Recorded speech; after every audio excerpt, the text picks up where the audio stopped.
Hi friends, ಇವತ್ತಿನ recipe ಡೊಣ್ಮೆಣಸಿನಕಾಯಿ ಮತ್ತು ಮೊಟ್ಟೆ ಮಸಾಲ. ಈ ರೆಸಿಪಿ ತುಂಬ ಟೇಸ್ಟಿಯಾಗಿರುತ್ತೆ ಫ್ರೆಂಡ್ಸ್. ರೊಟ್ಟೆ ಜೊತೆಗೆ ಮತ್ತು ಚಪಾತಿ ಜೊತೆಗೆ ಸೂಪರ್ ಕಾಂಬಿನೇಷನ್ ಆಗಿರುತ್ತೆ. ಇದು ತುಂಬ ಈಸಿಯಾಗಿ ಮತ್ತು ಸಿಂಪಲ್ ಆಗಿ ಯಾವ ರೀತಿ ಮಾಡೋದೆಂದು ಇವತ್ತಿನ ವಿಡಿಯೋದಲ್ಲಿ ನಿಮ್ಮ ಜೊತೆಗೆ ಶೇರ್ ಮಾಡ್ಕೊತಾ ಇದ್ದೀನಿ ಫ್ರೆಂಡ್ಸ್. ನಿಮಗೆ ಈ ರೆಸಿಪಿ ಇಷ್ಟವಾದರೆ ಪ್ಲೀಸ್ ಲೈಕ್ ಮಾಡಿ, ಶೇರ್ ಮಾಡಿ, ಸಬ್ಸ್ಕ್ರೈಬ್ ಮಾಡಿ ಫ್ರೆಂಡ್ಸ್. ವೆಲ್ಕಮ್ ಟು ಪ್ರೀತಿ ಇಂದ ಅಡುಗೆ ಮನೆ. ಫ್ರೆಂಡ್ಸ್, ಇಲ್ಲಿ ನಾನು 1/4 kg ಡೊಣ್ಮೆಣಸಿನಕಾಯನ್ನು ಕ್ಲೀನಾಗಿ ವಾಶ್ ಮಾಡಿ ತೆಗೆದುಕೊಂಡಿದ್ದೀನಿ ಫ್ರೆಂಡ್ಸ್. ಈ ರೀತಿ ನಾನು ಡೊಣ್ಮೆಣಸಿನಕಾಯನ್ನು ಕಟ್ ಮಾಡ್ಕೊತಾ ಇದ್ದೀನಿ. ಇಲ್ಲಿ ನಾನು ಬೀಜ ಇರುವ ಪಾರ್ಟನ್ನು ತೆಗೆದು ಹಾಕ್ತಾ ಇದ್ದೀನಿ ಫ್ರೆಂಡ್ಸ್. ಇದು ನಮಗೆ ಬೇಡ ನೋಡಿ ಫ್ರೆಂಡ್ಸ್. ಈ ರೀತಿ ನಾನು ತೆಗೆದು ಹಾಕ್ತಾ ಇದ್ದೀನಿ. ಇದೇ ರೀತಿ ನಾನು ಡೊಣ್ಮೆಣಸಿನಕಾಯನ್ನು ಕಟ್ ಮಾಡ್ಕೊತಾ ಇದ್ದೀನಿ. ಇದೇ ರೀತಿ ಎಲ್ಲ 1/4 kg ಡೊಣ್ಮೆಣಸಿನಕಾಯನ್ನು ಕಟ್ ಮಾಡ್ಕೊಂಡಿದ್ದೀನಿ ಫ್ರೆಂಡ್ಸ್. ನೋಡಿ ಇಲ್ಲಿ ನಾನು 3 ಈರುಳ್ಳಿಯನ್ನು ಕ್ಲೀನಾಗಿ ವಾಶ್ ಮಾಡಿ ತೆಗೆದುಕೊಂಡಿದ್ದೀನಿ ಫ್ರೆಂಡ್ಸ್. ಈ ಈರುಳ್ಳಿಯನ್ನು ನಾನು ಮೀಡಿಯಂ ಸೈಜಲ್ಲಿ ಕಟ್ ಮಾಡ್ಕೊತಾ ಇದ್ದೀನಿ. ಮೀಡಿಯಂ ಸೈಜಲ್ಲಿ ನಾವು ಈರುಳ್ಳಿ ಕಟ್ ಮಾಡ್ಕೊಂಡ್ರೆ ಡೊಣ್ಮೆಣಸಿನಕಾಯಿ ಮತ್ತು ಈರುಳ್ಳಿ ಕಾಂಬಿನೇಷನ್ ಹೊಂದ್ಕೊಳ್ಳುತ್ತೆ ಫ್ರೆಂಡ್ಸ್. ಅದಕ್ಕೋಸ್ಕರ ನಾನು ಈರುಳ್ಳಿಯನ್ನು ಈ ರೀತಿ ಈ ಸೈಜಲ್ಲಿ ಕಟ್ ಮಾಡ್ಕೊಂಡಿದ್ದೀನಿ ಫ್ರೆಂಡ್ಸ್. ಈಗ ನಾನು ಒಂದು ಪ್ಯಾನಲ್ಲಿ 2 ರಿಂದ 3 ಚಮಚ ಎಣ್ಣೆ ಹಾಕ್ಕೊತಾ ಇದ್ದೀನಿ ಫ್ರೆಂಡ್ಸ್. ಎಣ್ಣೆ ಸ್ವಲ್ಪ ಬಿಸಿ ಆದಮೇಲೆ ನಾವು ಹೆಚ್ಚಿಟ್ಟುಕೊಂಡಿರುವ ಡೊಣ್ಮೆಣಸಿನಕಾಯನ್ನು ಹಾಕಿಬಿಟ್ಟು ಚೆನ್ನಾಗಿ ಫ್ರೈ ಮಾಡ್ಕೊಳ್ಬೇಕು ಫ್ರೆಂಡ್ಸ್.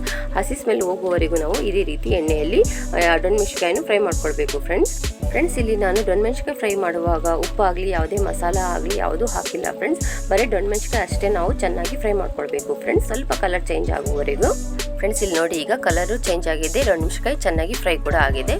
ಇದನ್ನು ನಾನು ಪ್ಲೇಟಲ್ಲಿ ತೆಗೆದುಕೊಳ್ತಾ ಇದ್ದೀನಿ ಫ್ರೆಂಡ್ಸ್. ಈಗ ಅದೇ ಪ್ಯಾನಲ್ಲಿ 2 ಚಮಚದಷ್ಟು ಎಣ್ಣೆ ಹಾಕಿಬಿಟ್ಟು ಹೆಚ್ಚಿಟ್ಟುಕೊಂಡಿರುವ ಈರುಳ್ಳಿನ ಹಾಕಿಬಿಟ್ಟು ಚೆನ್ನಾಗಿ ಫ್ರೈ ಮಾಡ್ಕೊಳ್ಬೇಕು ಫ್ರೆಂಡ್ಸ್. ಈರುಳ್ಳಿ ಸ್ವಲ್ಪ ಟ್ರಾನ್ಸ್ಲೇಟ್ ಕಲರ್ ಬರುವವರೆಗೂ ನಾವು ಚೆನ್ನಾಗಿ ಫ್ರೈ ಮಾಡ್ಕೊಳ್ಬೇಕು ಫ್ರೆಂಡ್ಸ್. ಈ ರೆಸಿಪಿ ಅನ್ನದ ಜೊತೆಗೂ ನಾವು ಸೈಡ್ ಡಿಶ್ ಆಗಿ ಯೂಸ್ ಮಾಡ್ಬೋದು ಫ್ರೆಂಡ್ಸ್, ಅದಕ್ಕೂ ತುಂಬ ಚೆನ್ನಾಗಿರುತ್ತೆ. ಈಗ ಈರುಳ್ಳಿ ಟ್ರಾನ್ಸ್ಲೇಟ್ ಕಲರ್ ಬಂದಿದೆ. ಇಲ್ಲಿ ನಾನು ಶುಂಠಿ ಬೆಳ್ಳುಳ್ಳಿ ಪೇಸ್ಟ್ 1 ಟೀ ಸ್ಪೂನ್ ಹಾಕಿಬಿಟ್ಟು ಚೆನ್ನಾಗಿ ಮಿಕ್ಸ್ ಮಾಡ್ಕೊಳ್ತಾ ಇದ್ದೀನಿ ಫ್ರೆಂಡ್ಸ್. ನಿಮಗೆ ಈ ರೆಸಿಪಿ ಇಷ್ಟವಾದರೆ ಪ್ಲೀಸ್ ಲೈಕ್ ಮಾಡಿ, ಶೇರ್ ಮಾಡಿ, ಸಬ್ಸ್ಕ್ರೈಬ್ ಮಾಡಿಕೊಳ್ಳಿ ಫ್ರೆಂಡ್ಸ್. ಇಲ್ಲಿ ನಾನು ಅರ್ಧ ಟೀ ಸ್ಪೂನ್ ಅಷ್ಟು ಅರಿಶಿನ ಪುಡಿ ಹಾಕಿಬಿಟ್ಟು ಚೆನ್ನಾಗಿ ಮಿಕ್ಸ್ ಮಾಡ್ಕೊಳ್ತಾ ಇದ್ದೀನಿ ಫ್ರೆಂಡ್ಸ್. ಈಗ ಇಲ್ಲಿ ನಾನು ಹೆಚ್ಚಿಟ್ಟುಕೊಂಡಿರುವ ಟಮಾಟೆ ಹಣ್ಣು ಹಾಕ್ಕೊತಾ ಇದ್ದೀನಿ ಫ್ರೆಂಡ್ಸ್. ಇಲ್ಲಿ ನಾನು 1 ಟಮಾಟೆ ಹಣ್ಣು ತೊಗೊತಾ ಇದ್ದೀನಿ ಫ್ರೆಂಡ್ಸ್. ಈಗ ಚೆನ್ನಾಗಿ ಟಮಾಟೆ ಹಣ್ಣು ಮಿಕ್ಸ್ ಮಾಡ್ಕೊಂಡ್ಮೇಲೆ ನಾವು ಇಲ್ಲಿ ರುಚಿಗೆ ತಕ್ಕಷ್ಟು ಉಪ್ಪು ಹಾಕ್ಕೊಳ್ಬೇಕು ಫ್ರೆಂಡ್ಸ್. ಉಪ್ಪು ಹಾಕಿಬಿಟ್ಟು ಚೆನ್ನಾಗಿ ಮಿಕ್ಸ್ ಮಾಡ್ಕೊಂಡಿದ್ದೀನಿ.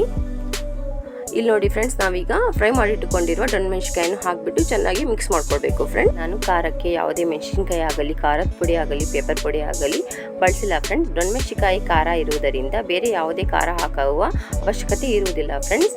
ಇಲ್ಲಿ ನೋಡಿ ಇದು ಚೆನ್ನಾಗಿ ಈಗ ಫ್ರೈ ಆಗಿದೆ. ಇಲ್ಲಿ ನಾನು ಈಗ ಅರ್ಧ ಟೀ ಸ್ಪೂನ್ ಅಷ್ಟು ಗರಂ ಮಸಾಲ ಹಾಕಿದ್ದೀನಿ ಫ್ರೆಂಡ್ಸ್. ಹಾಕಿಬಿಟ್ಟು ಚೆನ್ನಾಗಿ ಮಿಕ್ಸ್ ಮಾಡ್ಕೊಳ್ಬೇಕು ಫ್ರೆಂಡ್ಸ್. ಈಗ ಫ್ರೆಂಡ್ಸ್, ಈ ಸಖತ್ತಾಗಿರುವ ಟೇಸ್ಟಿಯಾಗಿರೋ ರೆಸಿಪಿ ಒಂದ್ಸರಿ ಟ್ರೈ ಮಾಡಿ ಫ್ರೆಂಡ್ಸ್. ನಿಮಗೆ ಇಷ್ಟವಾದರೆ ಪ್ಲೀಸ್ ಲೈಕ್ ಮಾಡಿ, ಶೇರ್ ಮಾಡಿ, ಸಬ್ಸ್ಕ್ರೈಬ್ ಮಾಡ್ಕೊಳ್ಳಿ. ಮಿಕ್ಸ್ ಮಾಡ್ಕೊಂಡ್ಬಿಟ್ಟು ಮುಚ್ಚಿಬಿಟ್ಟು 2 ನಿಮಿಷ ಚೆನ್ನಾಗಿ ಬೇಯಿಸ್ಕೋಬೇಕು ಫ್ರೆಂಡ್ಸ್. ಇಲ್ಲಿ ನೋಡಿ ಈಗ ಆಗಿದೆ.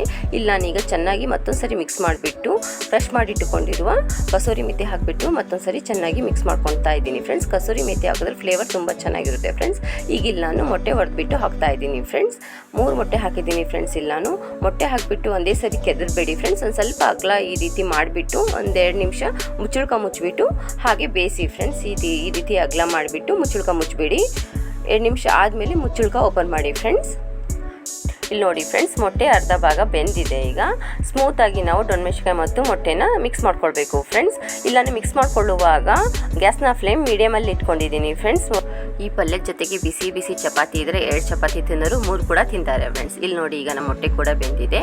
ಇಲ್ಲಿ ನಾನೀಗ ಹೆಚ್ಚಿಟ್ಟುಕೊಂಡಿರುವ ಕೊತ್ತಂಬರಿ ಸೊಪ್ಪನ್ನು ಹಾಕ್ತಾ ಇದ್ದೀನಿ. ಸ್ವಲ್ಪ ಹಾಕಿಬಿಟ್ಟು ಚೆನ್ನಾಗಿ ಮಿಕ್ಸ್ ಮಾಡ್ಕೊಳ್ತಾ ಇದ್ದೀನಿ ಫ್ರೆಂಡ್ಸ್. ಇದು ನೋಡಿ ಈಗ ಆಗಿದೆ. ಈಗ ನಾವು ಇದನ್ನು ಸರ್ವ್ ಮಾಡ್ಕೋಬೋದು ಫ್ರೆಂಡ್ಸ್. ಈಸಿಯಾಗಿರುವ ಮತ್ತು ಸಿಂಪಲ್ ಆಗಿರುವ ಡೊಣ್ಮೆಣಸಿನಕಾಯಿ ಮತ್ತು ಮೊಟ್ಟೆ ಮಸಾಲ ಈಗ ರೆಡಿಯಾಗಿದೆ ನೋಡಿ ಫ್ರೆಂಡ್ಸ್. ಇದನ್ನು ನೀವು ಒಂದ್ಸರಿ ಟ್ರೈ ಮಾಡಿಬಿಟ್ಟು ಹೇಗಿದೆ ಅಂತ ಹೇಳ್ಬಿಟ್ಟು ಕಮೆಂಟಲ್ಲಿ ಹೇಳಿ friends. Thank you for watching ಪ್ರೀತಿಯಿಂದ ಅಡುಗೆ ಮನೆ.